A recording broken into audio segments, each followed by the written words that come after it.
حضرت ابو ہریرہ رضی اللہ تعالیٰ عنہ آپ فرماتے ہیں کہ ایک دفعہ ایک جنگ کا موقع تھا، سینکڑوں صحابہ کرام جنگ میں شریک تھے، تو وہاں فاقے کی کیفیت پیدا ہوئی، کھانے کے لیے کسی کے پاس کچھ نہ بچا۔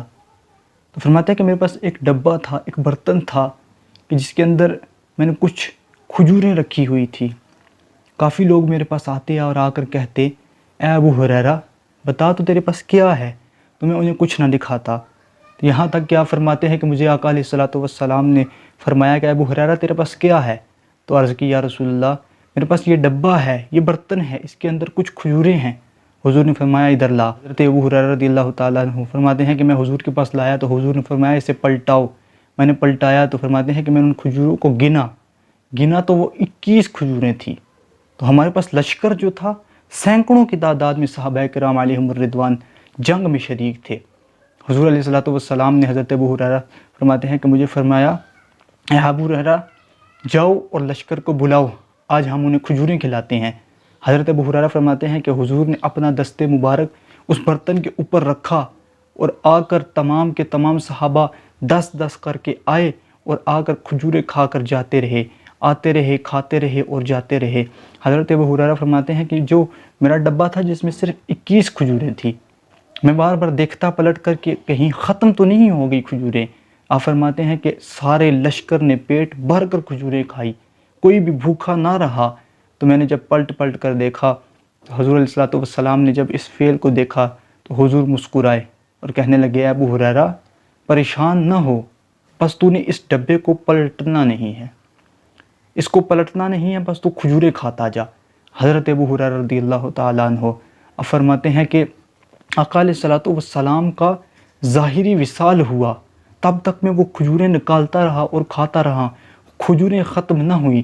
آپ فرماتے ہیں کہ حضور علیہ الصلوۃ والسلام کے بعد حضرت ابو بکر صدیق رضی اللہ تعالیٰ عنہ آپ تخت نشین ہوئے، آپ کا دور خلافت آیا، میں تب بھی کھجوریں نکالتا رہا اور کھاتا رہا۔ آپ فرماتے ہیں کہ پھر حضرت عمر فاروق کا دور حکومت آیا، آپ تخت نشین ہوئے، میں پھر بھی کھجوریں نکالتا رہا، کھاتا رہا، یہاں تک کہ آپ فرماتے ہیں کہ حضرت عثمان غنی کا دور حکومت آیا، آپ کی دور کے اندر، آپ کی حکومت کے اندر بھی میں وہ کھجوریں نکالتا رہا، کھاتا رہا، وہ کھجوریں ختم ہونے کا نام نہ لیتی تھی۔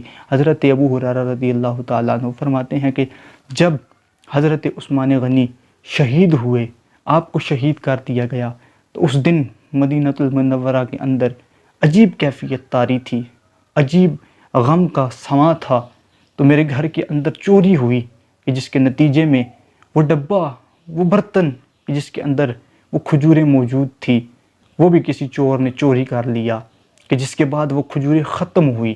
اب فرماتے ہیں کہ مجھے یہاں تک یقین تھا، صحابہ کرام کا عقیدہ دیکھیے، فرماتے ہیں کہ مجھے یہاں تک یقین تھا کہ وہ اگر ڈبہ میرے پاس رہتا، وہ کھجوریں چوری نہ ہوتی، وہ ڈبہ چوری نہ ہوتا، تو قیامت تک اس میں سے لوگ کھجوریں نکال کر کھاتے رہتے، اس میں سے کھجوریں ختم ہونے کا نام نہ لیتی۔ وجہ کیا تھی؟ وہ کھجوریں کیوں نہ ختم ہوتی تھی؟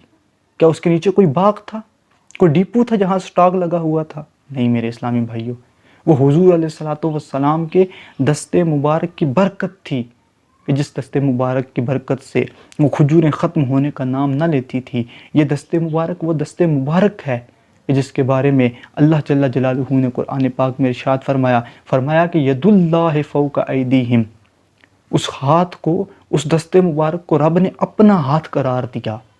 تو پھر جس محبوب کے ہاتھ کا یہ عالم ہے، اس محبوب کی شانوں کا کیا عالم ہوگا۔ اعلیٰ حضرت رحمۃ اللہ تعالیٰ علیہ آپ فرماتے ہیں کہ مالک کونین ہیں گو پاس کچھ رکھتے نہیں، مالک کونین ہیں گو پاس کچھ رکھتے نہیں، دو جہاں کی نعمتیں ہیں ان کے خالی ہاتھ میں۔ وہاں فرماتے ہیں کہ یہاں خالی ہاتھ سے مراد یہ والا خالی ہاتھ نہیں کہ جس کے اندر کچھ موجود نہیں ہوتا، یہ والا خالی ہاتھ نہیں، ہاتھ وہ خالی کہ صرف اس ہاتھ کے اندر دو جہاں کی نعمتیں ہیں۔ تو سوچئے حضور کے باقی جسم اطہر کا کیا عالم ہوگا۔ اللہ جل جلالہ کی بارگاہ میں عرض ہے کہ مولا آقا علیہ الصلوۃ والسلام کی شانوں کو ہمیں سمجھنے کی توفیق عطا فرمائے اور حضور سے سچی پکی محبت عطا فرمائے، آمین بجاہ النبی الامین صلی اللہ تعالی علیہ وآلہ وسلم۔